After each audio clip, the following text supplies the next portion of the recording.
Good evening, I'm John Yang. Jeff Bennett and Amna Nawaz are away. On the NewsHour tonight, the Supreme Court completes another historic term with rulings that expand presidential authority and could have far-reaching consequences for the future of American democracy. As extreme heat becomes a dangerous new normal, doctors warn that high temperatures are posing more risks to the human body. The effects of extreme heat might not show up right away as a diagnosable health condition, but they could be taking a silent toll at the cellular and the molecular level. And on this 4th of July, we visit the National Museum of the Marine Corps, commemorating the Corps' 250-year history.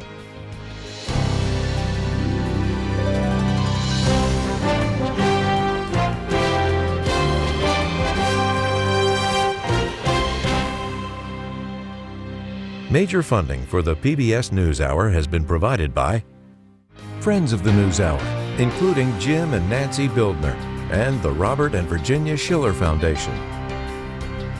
The Judy and Peter Bloom Kovler Foundation, upholding freedom by strengthening democracies at home and abroad.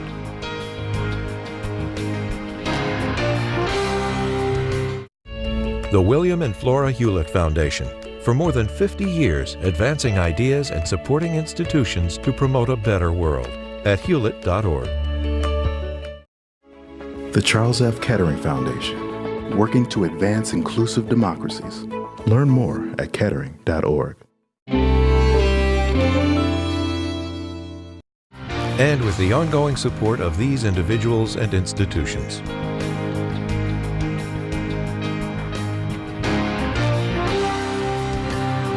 And Friends of the NewsHour.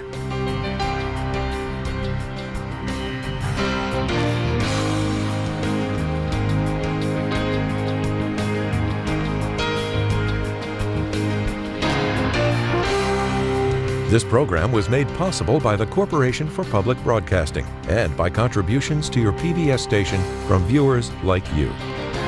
Thank you. Welcome to the NewsHour.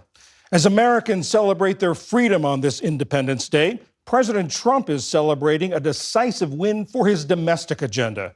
His second-term legislative wish list, officially entitled the One Big Beautiful Bill Act, is now law. Given the gavel they used to pass the legislation, the president signed the sweeping tax and spending cuts surrounded by congressional Republicans. He touted the bill as one having a generational impact. It includes the largest tax cut in American history, the largest spending cut, $1.7 trillion, and yet you won't even notice it. Just waste, fraud, and abuse in American history. So you have the biggest tax cut, the biggest spending cut, the largest border security investment. The new law is unprecedented in many ways, extending the tax cuts of Mr. Trump's first term, along with others, to the tune of $4.5 trillion. Adding another $1.4 trillion in spending cuts, and according to the Congressional Budget Office, adding a record $3.2 trillion to the deficit over the next 10 years. Across Ukraine last night, Russia unleashed an aerial assault of drones and missiles. Officials say the all-out attack was the biggest so far of the war. It came just hours after President Trump said little progress was made in a phone call with Russian President Vladimir Putin, which he said was disappointing. The Ukrainian capital of Kyiv was the primary target. The barrage of more than 550 drones and missiles lasted more than 7 hours, killing one person and injuring dozens. Ukrainian leaders called it a brutal, sleepless night. Daybreak revealed scenes of destruction, with the air still heavy with smoke. Something was flying every minute. The drones were descending, and then bang, bang. Then we realized that our building had been hit. Everything is covered in soot now. It's difficult to breathe. Ukrainian President Volodymyr Zelensky said he had a fruitful call with President Trump hours after the attack. The two talked about ways to help Ukraine improve its air defenses after the United States recently paused some weapons deliveries. In Gaza, at least 35 Palestinians were killed in another day of Israel's relentless military campaign against Hamas.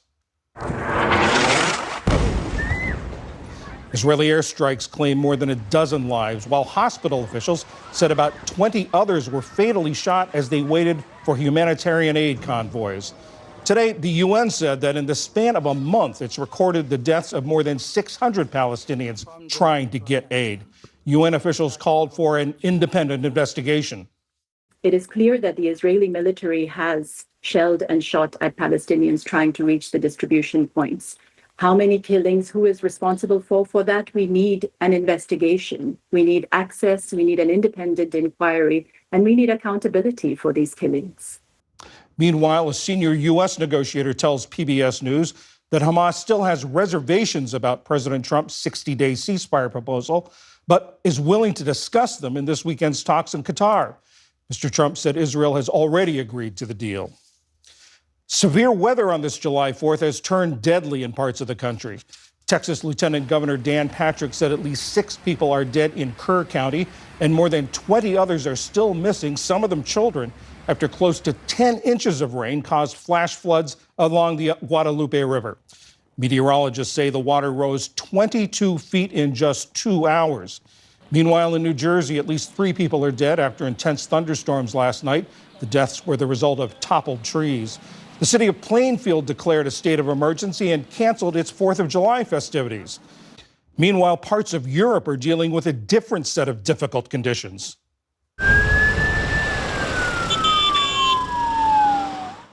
Wildfires burned across Turkey today, and new blazes broke out in Greece, where this week flames have already charred thousands of acres. And a record-breaking heat wave is lingering over much of the continent. In Bulgaria, construction workers braved the hazardous temperatures, while in Sicily, beachgoers soaked up the sun's rays and took advantage of the sea to cool off. Forecasters say the heat is likely to finally let up over the weekend. And, of course, it wouldn't be the 4th of July without hot dogs, namely this year's Nathan's Hot Dog Eating Contest. Competitive eater Joey Chestnut reclaimed his title today after a year away with plant-based competitor Impossible Foods. Chestnut won his 17th mustard belt by downing 70 and a half hot dogs in 10 minutes. In the women's competition, Miki Sudo defended her title with 33 hot dogs. Last year, she ate a record 51 francs. Still to come on the News Hour, David Brooks and Jonathan Capehart give their take on the massive budget bill. We visit an aquarium exhibit specifically designed for aging penguins, and the growing popularity of Banana Ball. This is the PBS NewsHour from the David M. Rubenstein Studio at WETA in Washington, and in the West from the Walter Cronkite School of Journalism at Arizona State University.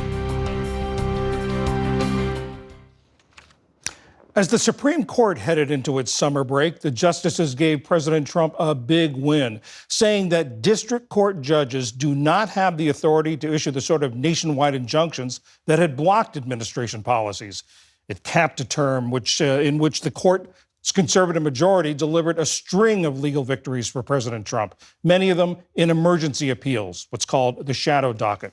Earlier, I spoke with 2 court watchers about the term just ended and what could be coming next. PBS News Supreme Court analyst Amy Howe, who's the co-founder of SCOTUS blog, and Jody Cantor, a New York Times investigative reporter who's covered the justices and the court in depth. Amy, how unusual is the administration's use of emergency appeals? It's really unusual. And when I think back at this term that's just ending, that's really what we're going to remember, because it wasn't the kind of historic decisions on the merits that we had in past terms on issues like abortion and gun rights and administrative law. But the administration came to the Supreme Court over and over again on its emergency appeals dockets. And these are the cases that the Supreme Court is generally deciding without oral argument and sometimes without written decisions or even knowing how all of the justices voted. And in fact, the Trump administration in the first 5.5 months or so since the inauguration on January 20th has already come to the Supreme Court on the emergency docket more than 20 times, which is more than twice as many, just to put it into context, than the George W. Bush administration and the Obama administration combined in 16 years. And how have they done? What's their success rate, as it were? Their success rate is high. I mean, the biggest victory was the victory on the universal or nationwide injunctions. That was a case in which the Supreme Court did hear oral argument and issue a written decision on the merits, but they've had a lot of success on other issues, including immigration and the president's efforts to remake the federal workforce. And although these are theoretically temporary rulings that pause lower courts' orders while the litigation continues in the lower courts, they can have permanent repercussions if you're talking about firing federal employees, about deporting people, or separating transgender service members from the military. Jody, the majority opinion on the case involving nationwide injunctions was written by Justice Amy Coney Barrett, who's gotten a lot of attention, some skepticism from conservatives. You took a deep dive into Barrett's jurisprudence and the criticism about her. What did you find? She's very much the justice of the season for several reasons. She's part of the fulcrum of the court right now, the center of the court, along with Chief Justice Roberts and Justice Kavanaugh.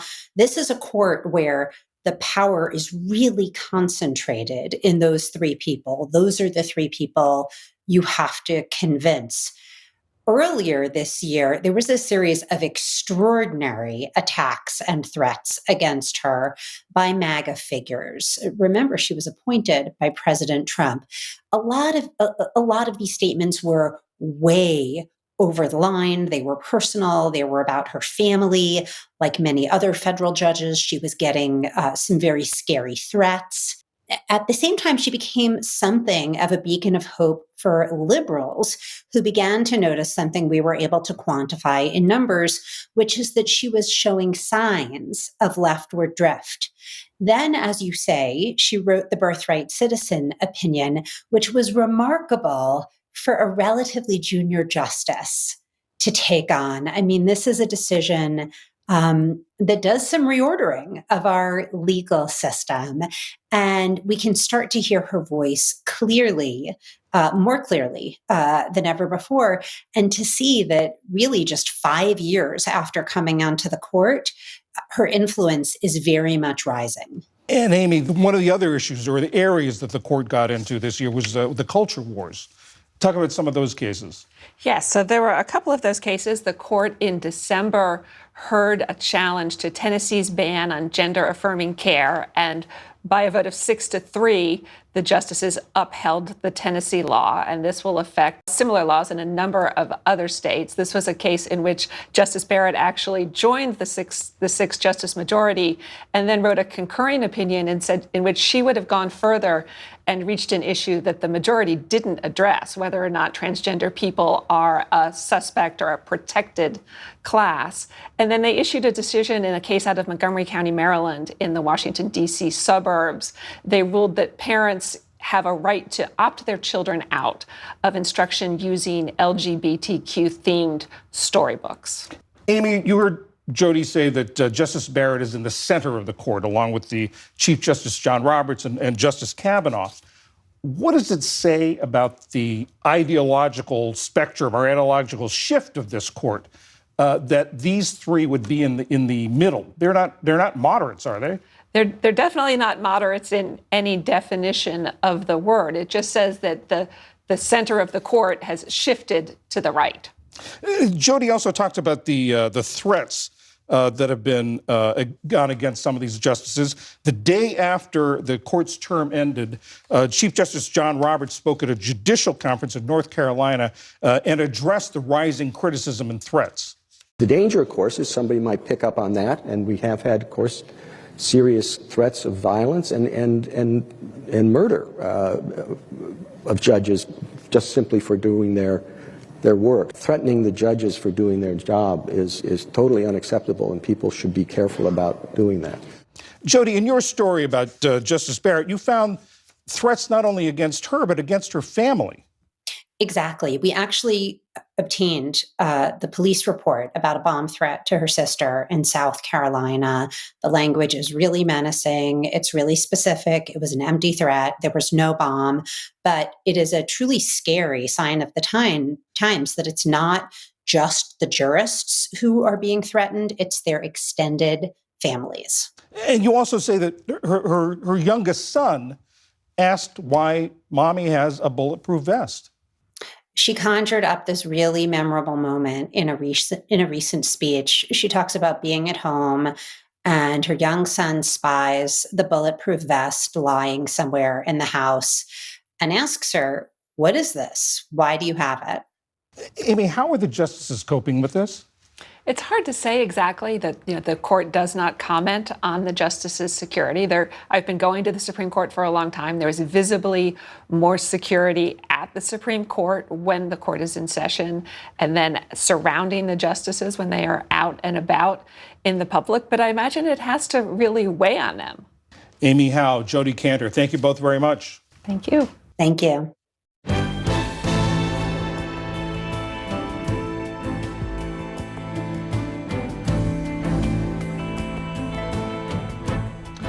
Extreme heat is becoming a dangerous new normal.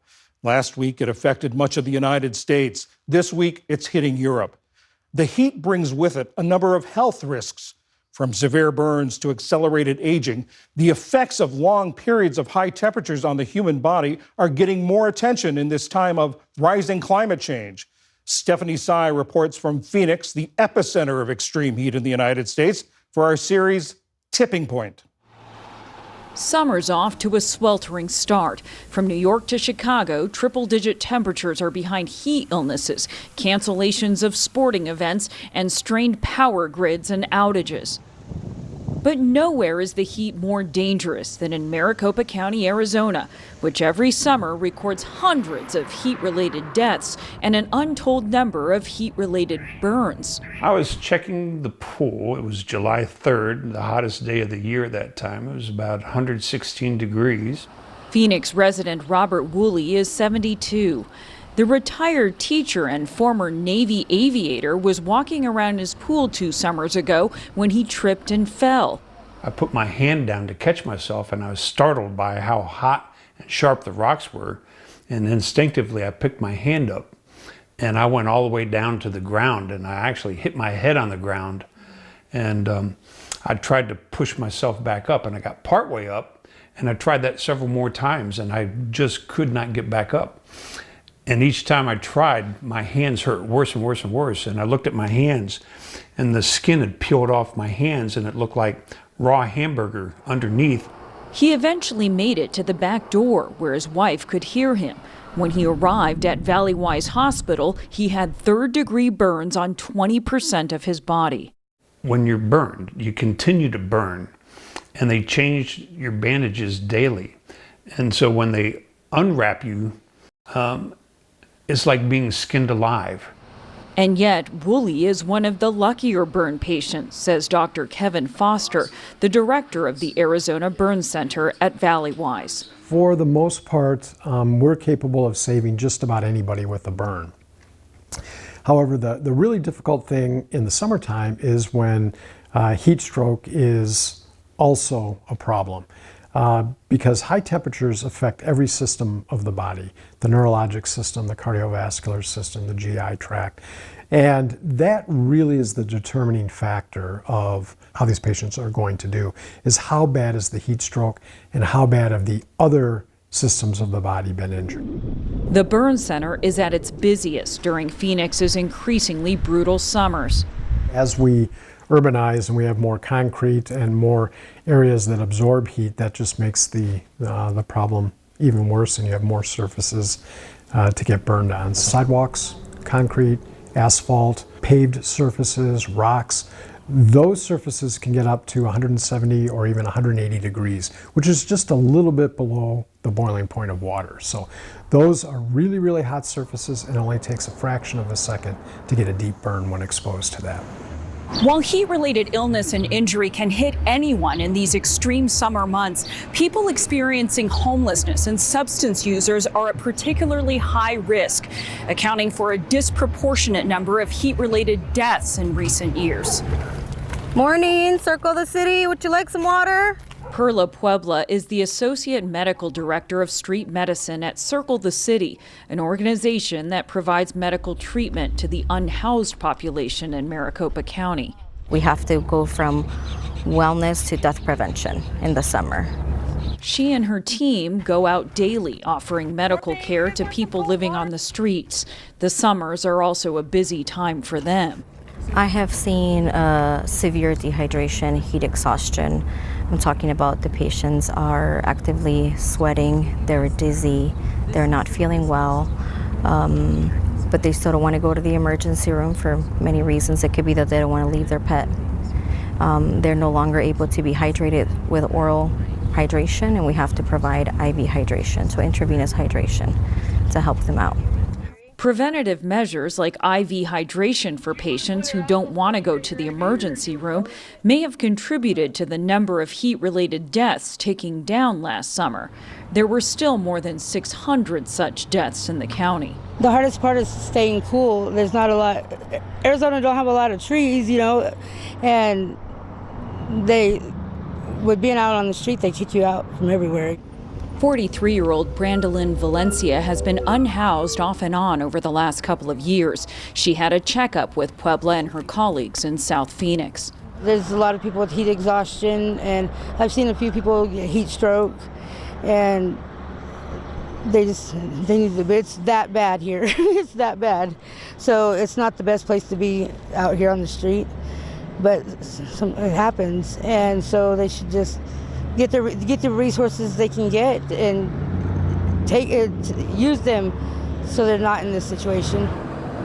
The number of days with high levels of heat are lasting longer in Phoenix.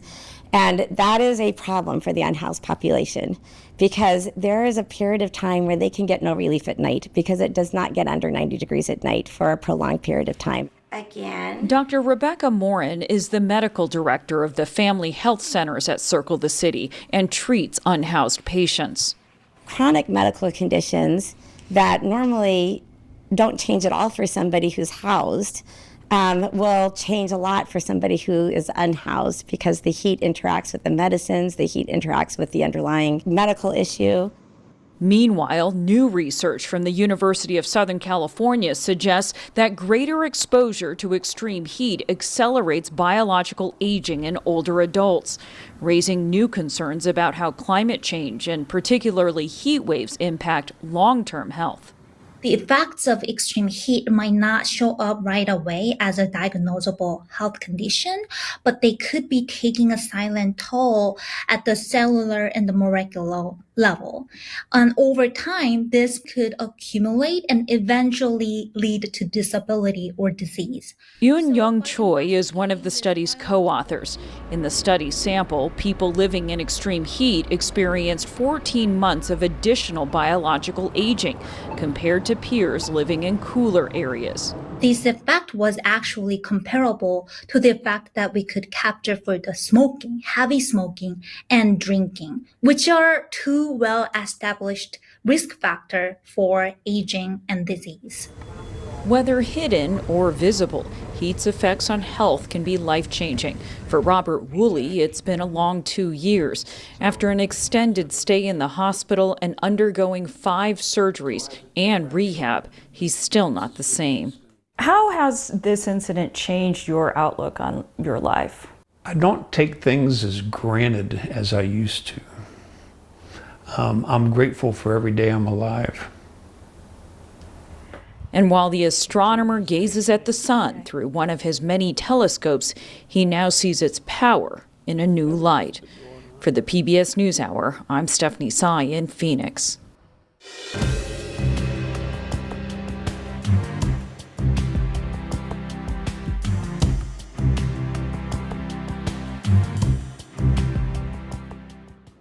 On this Independence Day, the Marine Corps has opened a new art exhibit at its National Museum documenting the service's 250th anniversary. It's called 250 Years of Dedication, Determination, and Courage. It celebrates the Marines' most famous moments, but it also features the other side of war, trauma, terror, and sacrifice. Nick Schifrin went for a visit. For combat artist and Marine Corps veteran Christopher Battles, the brush is no less mighty than the sword. War is one of the oldest human endeavors. It encompasses everything in humanity, the good, the bad, and the ugly.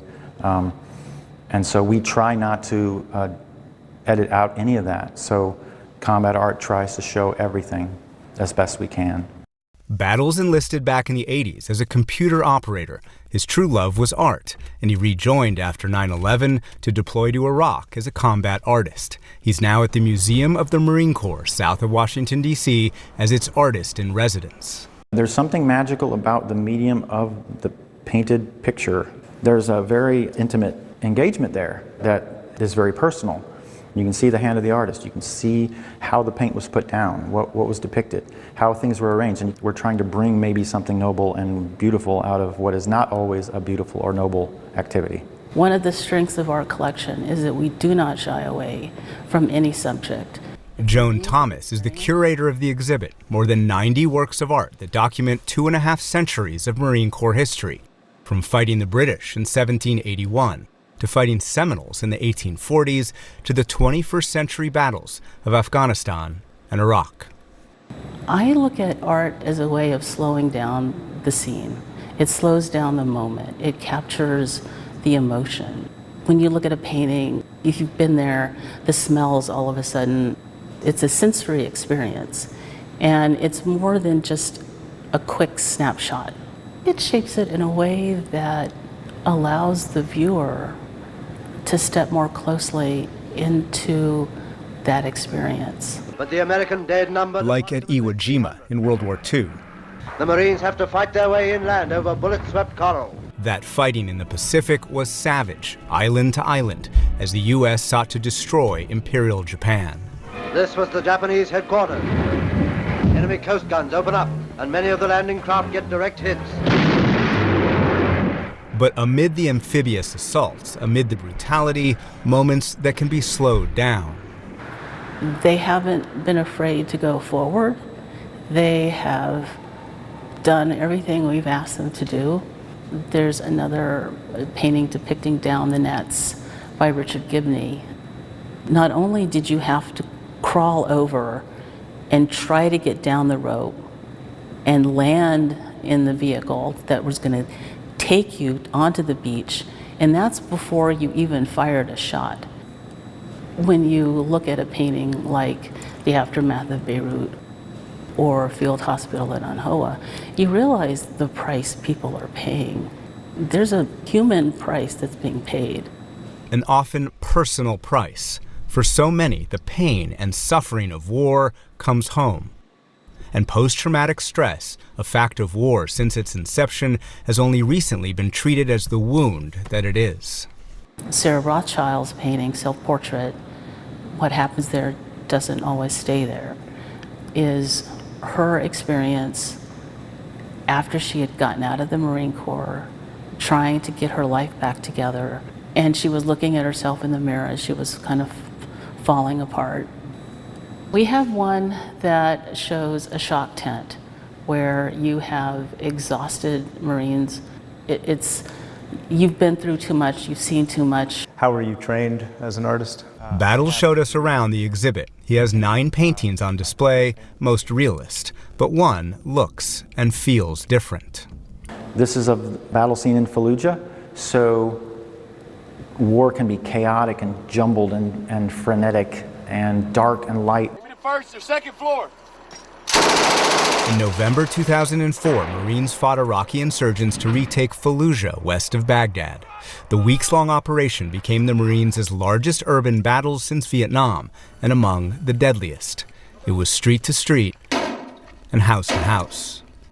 You're coming into the dark from the light, and you can't see well, and there's rubble and smoke and dust. And so I was trying to show that jumbled chaos and that unknown. I was emoting on the canvas in a way. I was palette knife, and I was even using my fingers. Some detail is shown, some is not. Certain things are blurry and out of focus. Battles served in Mosul, not Fallujah, so we interviewed Marines who'd fought there to do what Marine combat artists have done for more than 80 years, putting Marines' words and memories to canvas. I wanted to somehow be authentic, even though I wasn't in this hell house, so to speak. Authentic for veterans like former Marine Sergeant Paki Fong. The Marines have to go in and do the dirty work. Fong was Chinese-born, raised in New York, and enlisted in the Marines at 17. He served in Iraq and was honorably discharged after being injured while patrolling for roadside bombs. The legacy of being a Marine, is extremely important to me, and I want to showcase that, to my family, and make them kind of understand the sacrifice that took place, throughout the generations. Does showing your family this art, does it help you communicate that to your family? Yes, it brings me comfort, some type of closure, especially, when you have people that come back home without limbs, without their family, and kind of keep that perspective in me, as I go on with my life. Life does go on, but war and its legacy remains framed for everyone who fought. For the PBS NewsHour, I'm Nick Schifrin in Quantico, Virginia.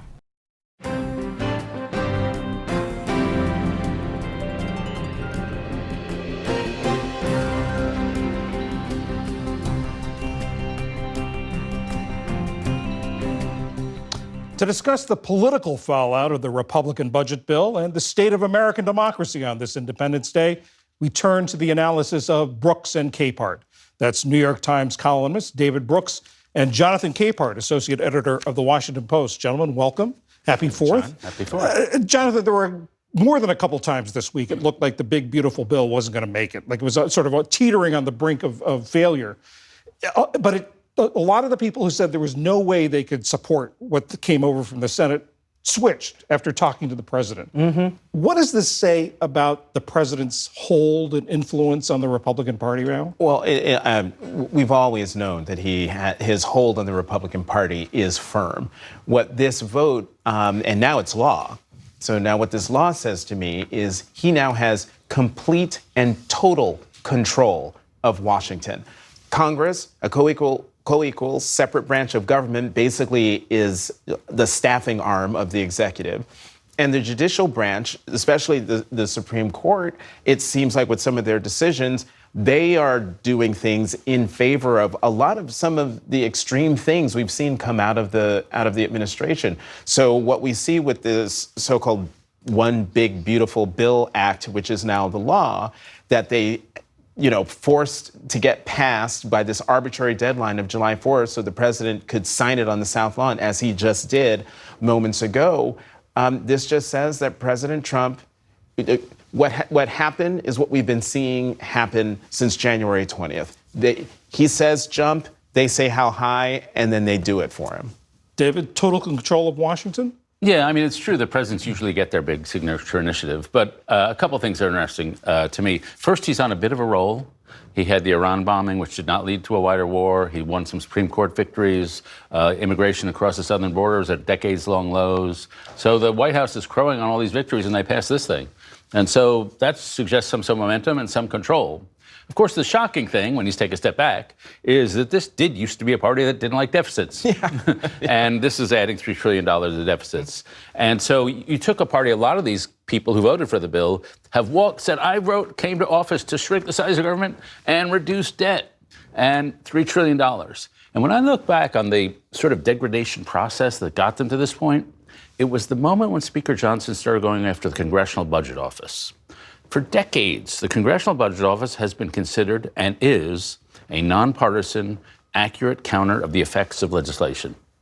And once the Republicans, especially Speaker Johnson, said the referee, the umpire doesn't matter, that gives permission for self-deception. And then they could somehow square it internally with themselves. I'm not really increasing debt. The CBO says that, but who believes that? So that was the thing. Once you walk away from the objective, impartial observer, then you give yourself permission to self-deceive. But you talk about, David, you talk about the people who said that they were standing on principle to oppose this, that they did not want the national debt increase, that this was spending too much money. Is loyalty and fealty to President Trump more important than that principle? Well, I think we've now have about 600 cases of this, and the answer is 98.2% yes. And so that, and then the other thing that's interesting to me about this bill is that it's truly regressive. It's good for the rich, and it's bad for working class folks. But Republicans have been doing this for a little while. And Republicans have been winning working class votes despite all sorts of pieces of legislation that are regressive in this way. So how much it will, the Democrats are pretty confident. We can say, he's cutting your Medicare, your Medicaid, excuse me. He's, giving tax cuts to zillionaires. But Democrats have been saying that for 20 or 30 years, and Donald Trump has been elected. And even in New York, Mondani, the Democratic nominee, presumptive, he did not do well among working class voters, and he's a socialist giving away free bus rides. He did well among the people making over $150,000, except for the very rich. And so there's something weird going on in our country. Democrats do not seem to be able to capitalize on the fact that Republicans do all these regressive policies. Well, one of the things that they did in this now law that is going to aid what you're talking about, the cuts to Medicaid, they don't kick in until 2026, after the midterm elections. And so Democrats will be out there screaming about how Medicaid has been cut, but the people they're talking to will say, well, my Medicaid hasn't been cut. What are they talking about? So this sleight of hand that's in this now law is also, it's reprehensible, because by the time people get hit with the full impact of this law, it might be too late for Democrats to capitalize on it. So, Jonathan, you don't think this is going to play a big role in the midterms? Oh, absolutely it's going to play a big role in the midterms. There's a difference between playing the sound of Tom Tillis, playing the sound of Senator Tillis, Senator Lisa Murkowski, who actually did an old-fashioned job of squeezing out as much benefit for her constituents, but then voting for a bill that she herself is on video saying is a terrible bill. All Democrats have to do is cut and paste those videos into ads and then spread out around the country and talk about the thousands of people who are going to lose health care as a result of this law. Yeah, I mean, maybe they could run Elon Musk ads, things like that. Yeah, him too. I think the one thing I would say if I were a Democrat is Donald Trump won election on the back of the working class. He has betrayed you. You have been betrayed by this guy. Americans are in a mood where many of them feel betrayed. And so Republicans have won because they tell a betrayal story. The elites are betraying you. But Democrats now have a betrayal story to tell. And so you got to go with the tide of history. And the tide of history is like 68%, not just Republicans, think the elites have betrayed us. And now Democrats have a plausible version. This guy, he said he was going to help you in Youngstown, Ohio. He's helping Palm Beach. And that's a story that they could do. If they hit that populist note a little harder, that might be effective. But polls show that a lot of people aren't even aware of this bill. Yes. Right. Are they going to be aware? Are they going to put it together when Medicaid benefits are cut or they have to get out of Medicaid? Are they going to make the connection, do you think? I mean, that gets back to what I was saying earlier. I think you were citing the Washington Post Ipsos poll. A third of the folks who were polled had no opinion of the bill, and 2/3 had heard little or nothing about it. And so you take that, and then you will have, in the 2026 midterm cycle, Democrats saying, your Medicaid has been cut. But those folks, a lot of those folks might be people like, wait, my Medicaid hasn't been cut, so what are they talking about? And so that's why I think it's terrific what David is suggesting is, just pound away on the betrayal, because betrayal usually takes a long time for you to figure out that you've been betrayed. But on the other side, are the tax cuts really going to feel? They're not. They're extensions of cuts, so people aren't going to see more money in their paycheck. They won't see more money, and the growth effects. So the White House estimates of the growth effects is like we're nirvana, like we're all going to be rolling in dough. But they will produce some growth. I mean, it's highly stimulative to cut that much taxes. But the growth effects are, if you look at most of these serious estimates, like under 1% added growth to the economy, sometimes significantly under 1%. So that stuff is not measurable. It's going to feel like status quo. There will be a few theatrical things. And so one of the things Trump talks about all the time is no taxes on tips. Mm-hmm. But when you actually look, how much is that? It's $32 billion, which in this kind of bill is peanuts. But it's theatrical, no taxes on tips. Sounds pretty good if you're not paying attention. Oh, that sounds good, no taxes on tips. And then there's a slight increase in the child tax credit. And that's a genuinely good policy, by the way. And so they're doing that, and there's some baby bonds for people who want to build up life savings. So these are not big programs, but they're talking points for Republicans. And no tax on car loan interest, but only if you buy an American car. Sorry, John. No, we had a PBS News NPR Marist College poll out this week. And on this 4th of July sort of time to reflect on our nation and democracy, they asked Americans about Americans' openness to people from around the world. 64% said it's essential to national identity. 35% says it risks the national identity. How does this square with what President Trump is doing on immigration and mass deportations? It's the opposite. We've been a country of immigrants since we were before a country. And Americans still love pluralism and diversity. I was celebrating Independence Day and the birth of our country yesterday in Milan, but at a Bruce Springsteen concert.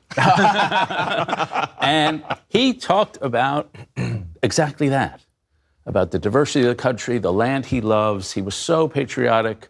And I felt very moved and tears coming to my eyes, but so did the Italians. They love that version of America. And that is the thing people have always felt magnetized. We have a ton of Italian Americans in this country. They literally came here. And so that's the part of the country that has never changed.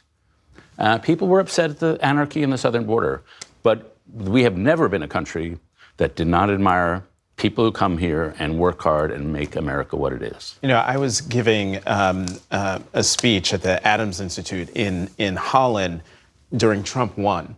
And in the depth of Trump won, when we were worried about our country, and my host, we were in a cab heading to the event, and I noticed her lock screen on her phone, the Statue of Liberty.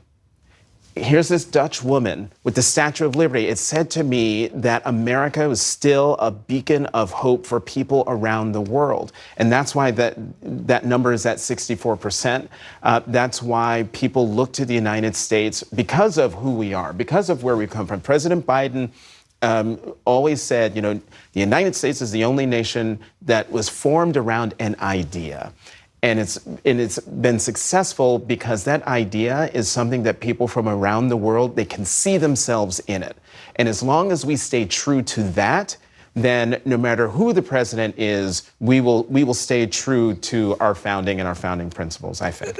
On that also, that idea that we asked about a serious threat to the future of democracy, 76% said yes, there is a serious threat. 24% said no. But what do you make of that? Anyway, there is a serious threat. But, in the winter of 1777, there was a serious threat. In 1830, when Andrew Jackson did the Indian Displacement Act, there was a serious threat. 1863, that was no joke. 1890s, we had lynchings, we had corruption.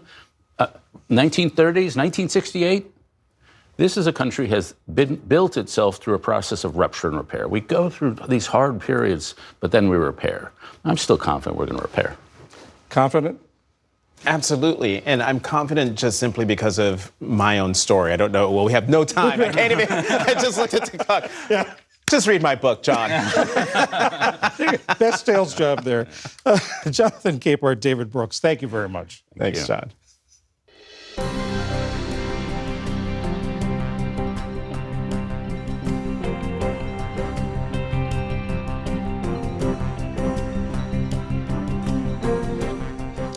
When we think of penguins, we tend to think cute and energetic. But as they age, they also experience aches and pains, just like we humans do. That's why the New England Aquarium in Boston has created a first-of-its-kind oasis for its penguin elders. Special correspondent Jared Bowen of GBH Boston takes us there for our arts and culture series, Canvas. Thank you for being a friend. The hit sitcom The Golden Girls opened our eyes to the joys of aging together. Now the New England Aquarium is doing the same with its penguin Golden Girls and boys. This is our geriatric island. We affectionately call it our assisted living community. This is a new development at the aquarium where, for decades, various penguin species have ruled the roost, or rather these islands, dotting one of the institution's most popular exhibits. It's also a place where kids will be kids, says Associate Curator Eric Fox. And as we look at our older populations, we started to identify that there could be ways that their life could be easier, but oftentimes it's the youngsters who might be trying to take over their territory or steal their mate or just cause a little bit of ruckus. These are African penguins, and in the wild, their average lifespan is 10 years. But here, where care is paramount, many are living into their 30s. And in their senior years, they face a host of ailments, beyond just ruffians in the neighborhood, says curator Kristen McMahon. They'll get cataracts, glaucoma, some spinal conditions sometimes where they don't move quite as easily as a younger bird, arthritis. Recently, 32-year-old penguin Lambert had both cataract surgery and his left eye removed. It occurred to the aquarium team that post-surgery, Lambert might be better suited in a community where life is a bit slower, a bit easier. Same for his fellow senior citizens who were gradually moved to a retirement home of their own. The other thing that's really great about it is it's very close, so we can walk by at any time and take a snapshot and say, okay, all 8 birds look really great. Or, hey, I want to look a little closer at Good Hope. He's moving a little different than he did yesterday. Life is good on Retirement Island. The penguins receive restaurant-quality meals, acupuncture treatments, and physical therapy, all by way of on-site medical care. Great, everything sounds nice and normal. All right, just gonna give a feel here. Feel your belly. All right, Lambo, let's take a look in your eye. Dr. Catherine Tuxbury is the New England Aquarium's senior veterinarian. In performing exams as often as once a week, she knows her patients intimately. What are you looking for when they walk? I'm taking a look to see if she has any signs of lameness. So we've been treating her with an anti-inflammatory pain medication for some stiff gait. There is a comprehensive treatment plan here, which includes a lot of bonding with caregivers. We establish relationships with each individual bird, just like with people, getting to know each other, spending quality time, building trust, and you do that by being present. In the water, alongside the birds, which is where we headed for an up-close look at penguin life with penguin trainer Mia Luzietti. So they know their names? Yes, so we do train name recognition, but even if we didn't train it, they end up knowing them. They're very intelligent animals. And curious. They thrive, the aquarium says, on new objects, people, and PBS camera crews. That familiarity, the comfort with caregivers, is key as we enter the geriatric island, where Luzietti administers eye drops and meals. We know everything that's going on with the birds at any given time. If someone didn't come to the island for the feed, why didn't they come? Is that normal for that individual? To accommodate its new residents, the island features more ramps and flatter areas. It's easier to navigate and reduces stress. So what are these pads, these brown pads? Yeah, so the matting on the island provides them a little more cushion for their feet, especially with some of the birds on this island having arthritis. We want to make sure that their joints are comfortable. The New England Aquarium believes it's the first to establish a geriatric community for its animals. Now, about 5 months into the effort, the aquarium says it's been a success and will share its findings with other institutions. It's really a great network, and it's really such a great feeling to be involved with a species that really needs our help. Because in the wild, African penguins are now a critically endangered species. Their food supply has declined significantly as ocean temperatures have shifted and there's more competition with commercial fisheries. The population has declined by at least 70% over the last decade, says Eric Fox, who has worked on penguin rehabilitation projects in South Africa. What's happening when the parents aren't catching enough fish is that they're abandoning their chicks because they can't get enough to survive, let alone feed another. Once abandoned chicks are properly nourished, they can be released back into the wild, continuing a cycle of best practices devised here with potential benefits a world away. Our story is way more powerful than just the 8 penguins that get to live here. It's about the colonies in South Africa that could be making it to these ages if things are done to help reduce the threat on their population. And that's kind of what we're here and why we do what we do. For the PBS NewsHour, I'm Jared Bowen in Boston.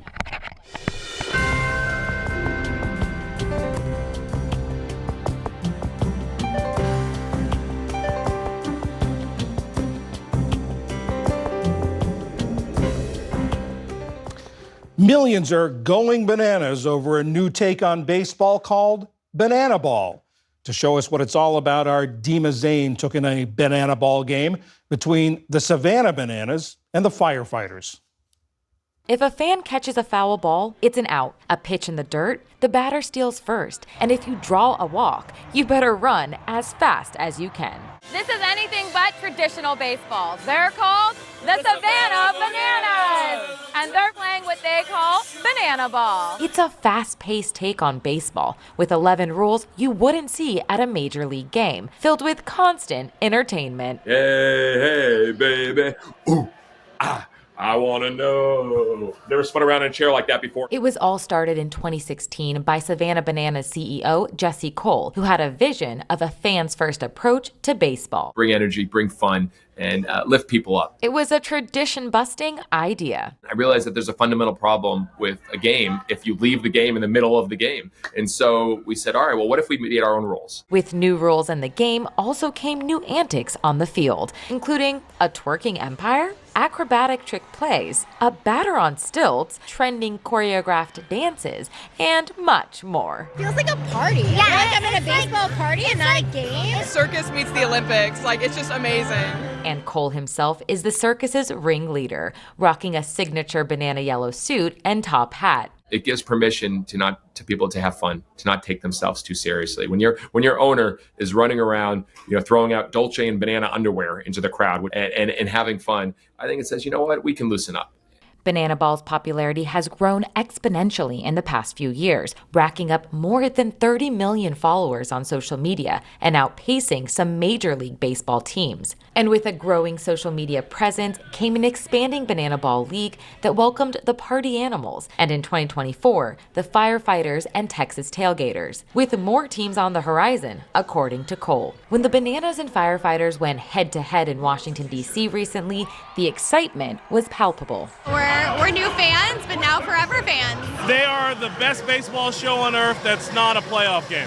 Yeah, they're awesome athletes, and it's a different game. They're different rules, but it's close, and it's a lot of fun. Who are we rooting for, the Firefighters or the Savannah Bananas? Savannah Bananas! But things weren't always a home run for Cole and the Bananas. We were just glad to sell a few tickets when we first started. We were sleeping on the airbed and grocery shopping with just $30 a week. That's where we were 9 years ago.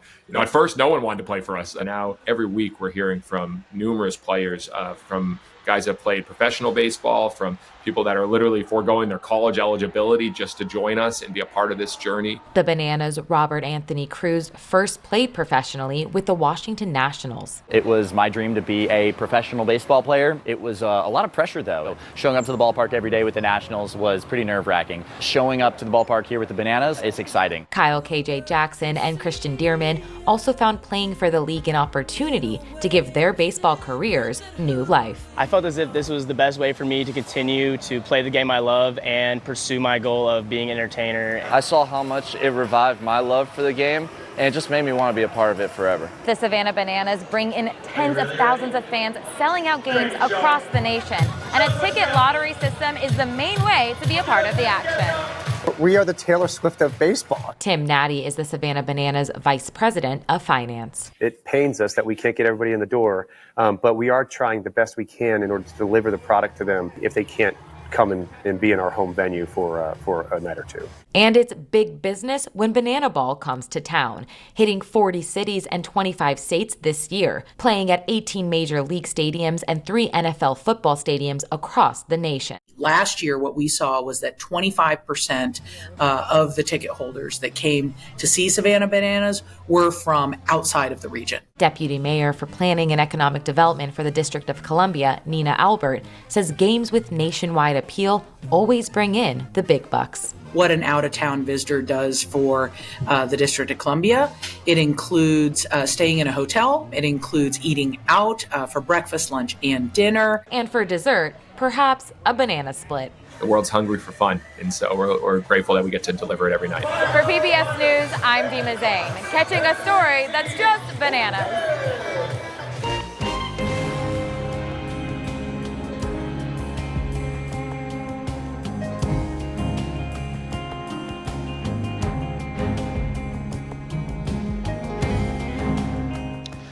Remember, there's a lot more online, including a look at the scientists from the nation's top health agencies who've lost their jobs.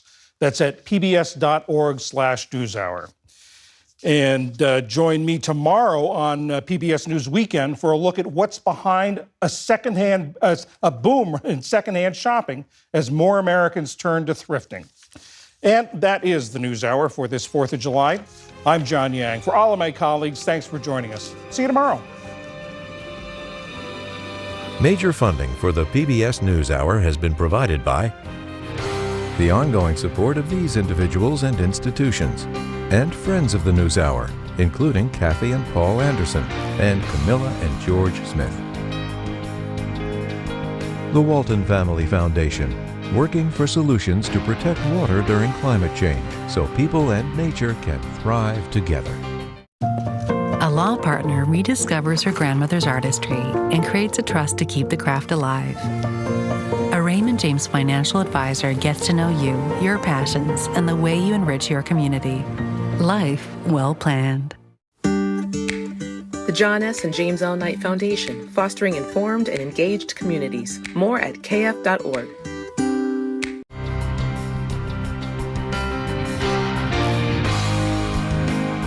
And with the ongoing support of these individuals and institutions.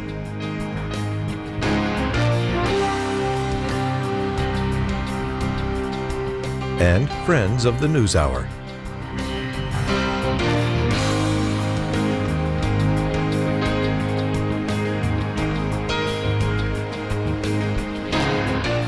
This program was made possible by the Corporation for Public Broadcasting and by contributions to your PBS station from viewers like you. Thank you.